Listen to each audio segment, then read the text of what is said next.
நரகமே இவர்களை தீண்டிராத அப்படின்னு அங்கே ஒரு உத்தரவு. இவங்க போகும்போது அல்லாஹ்வே சொல்லி அனுப்புவான், போய் என்னுடைய அடியார்களை கூட்டிகிட்டு வாங்க, அவன் ஃபர்லான தொழுகையில் அப்படி இப்படி ஏதாவது இருந்துச்சுன்னா பாருங்கள், ஃபர்லான தொழுகை இருக்கணும். எல்லாத்தையும் விட முக்கியமானது அவன் உள்ளத்தில் கடுகளவு ஈமான் இருக்கணும். இணை வைப்பு இருந்துடக்கூடாது. இணை வைப்பு இருந்துச்சுன்னா உங்களோட தொழுதான் நோம்புச்செல்லாம் பேசக்கூடாது. நீங்கள் அதுக்கு தகுதி கிடையாது. அவனுக்கு ஈமானோடு இருக்கணும். ஃபர்லான தொழுகை இருக்கான்னு பாருங்கள், கூட்டிகிட்டு வந்துடுங்க. ஃபர்லான தொழுகை 1-2 விட்டு இருக்கா, சுன்னத்தான தொழுகை இருக்கும்ல, அதை வச்சு கூப்பிட்டு வந்துடுங்க அப்படின்ட்டு அல்லாஹ் அப்படி கொடுக்குறது என்ன தெரியுமா? இவனோட ஒட்டி ஒட்டி வந்தது இந்த அமல்கள் தான். இதை வச்சு சொர்க்கத்தில் தள்ளலான்னு நல்லா பார்க்குறான். கடைசியாக இந்த கருணை வாசல் அல்லாஹ் எங்கே திறக்கிறான்னா, இவன்கிட்ட அமல் நிறைஞ்சிருக்குது என்று திறப்பான்.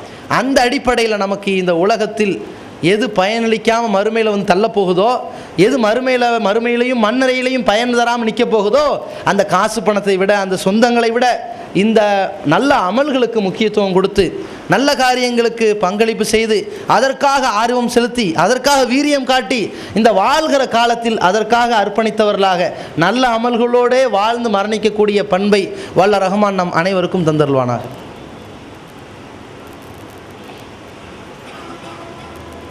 அன்புள்ள சகோதர சகோதரிகளே, அல்லாஹ்வுடைய கிருபையினால் ஏதோ ஒவ்வொரு வாரமும் ஜும்மாவுடைய உரையை நபி ஸல்லல்லாஹு அலைஹி வஸல்லம் எந்த அளவுக்கு சொல்கிறாங்கன்னா, தொடர்ச்சியாக 3 ஜும்மாக்களை விடக்கூடிய கூட்டம் அந்த பாவமான செயலிலிருந்து ஒதுங்கி கொள்ளட்டும்.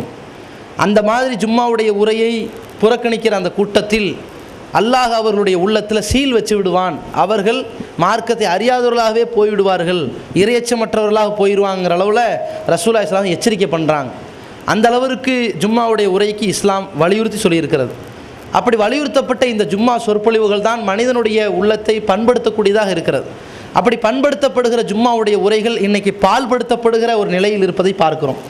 கதைகளும் கிஸ்ஸாக்களையும் சொல்லிக்கொண்டு வாழ்க்கை நடத்தி கொண்டிருக்கிற ஜும்மா உரைகளுக்கு மத்தியில் குர்ஆன் சுன்னாவை வைத்து அறிவுரை வழங்கக்கூடிய ஜும்மா உரைகளும், அந்த மாதிரி குர்ஆன் சுன்னா அடிப்படையில் வணக்க வழிபாடுகளை நிறைவேற்றக்கூடிய, மக்களை ஒருங்கிணைக்கக்கூடிய இறை இல்லங்களும் தமிழகத்தில் இன்றைக்கி உற்பத்தி ஆகி கொண்டிருப்பதை பார்க்கின்றோம். இன்றைக்கு தமிழகத்தில் அல்லாஹ்வுடைய கிருபையினால் நம்ம ஜமாத் சார்பாக 600க்கும் மேற்பட்ட வாடகை சொந்த கட்டிடங்கள்லாம் இருக்குது. இது மாதிரியான கட்டிடங்களை இன்னும் அதிகப்படுத்த வேண்டும்.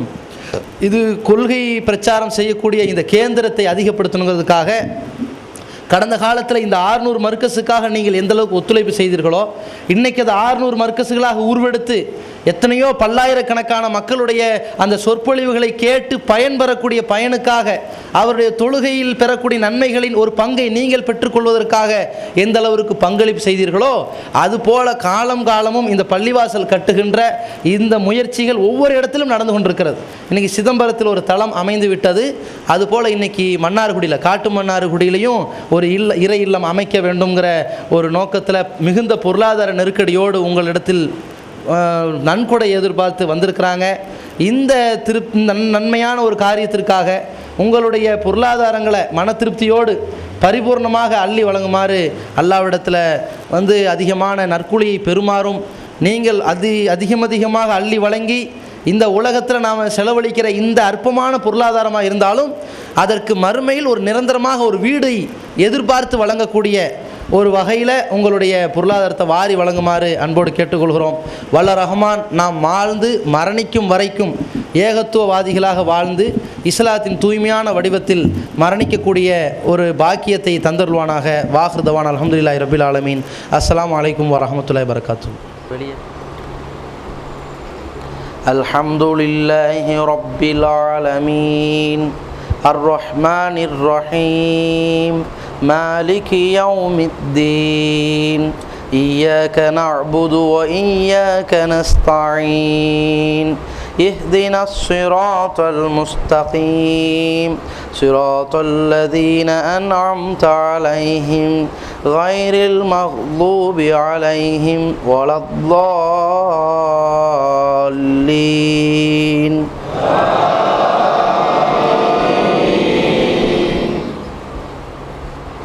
سبح اسم ربك الأعلى الذي خلق فسوى والذي قدر فهدى والذي أخرج المرعى رفعت الذكرى سيذكر من يخشى ويتجنبها الأشقى الذي يصلى النار الكبرى ثم لا يموت فيها ولا يحيا قد أفلح من تزكى وذكر اسم ربه فصلى بل تؤثرون الحياة الدنيا والآخرة خير وأبقى إن هذا لفي الصحف الأولى صحف إبراهيم وموسى. الله أكبر.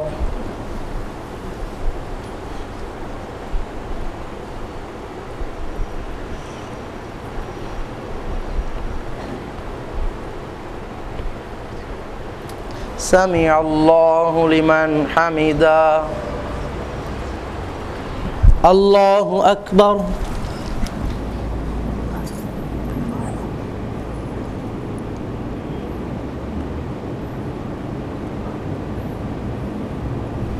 الله أكبر. الله أكبر.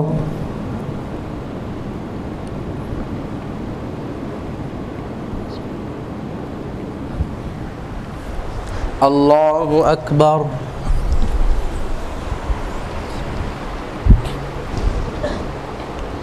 الحمد لله رب العالمين الرحمن الرحيم مالك يوم الدين إياك نعبد وإياك نستقيم صراط الذين أنعمت عليهم غير المغضوب عليهم ولا الضالين.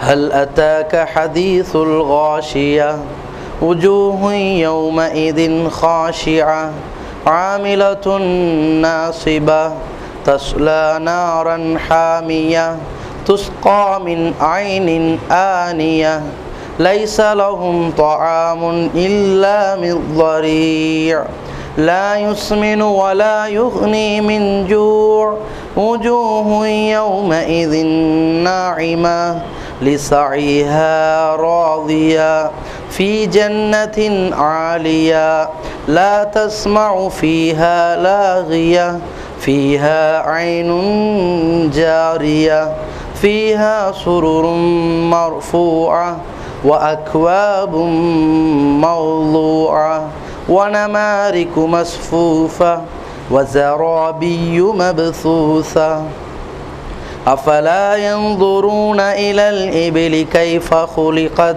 وإلى السماء كيف رفعت وإلى الجبال كيف نصبت وإلى الأرض كيف سطحت فذكر إنما أنت مذكر لست عليهم بمسيطر إلا من تولى وكفر فيعذبه الله العذاب الأكبر إن إلينا إيابهم ثم إن علينا حسابهم. الله أكبر.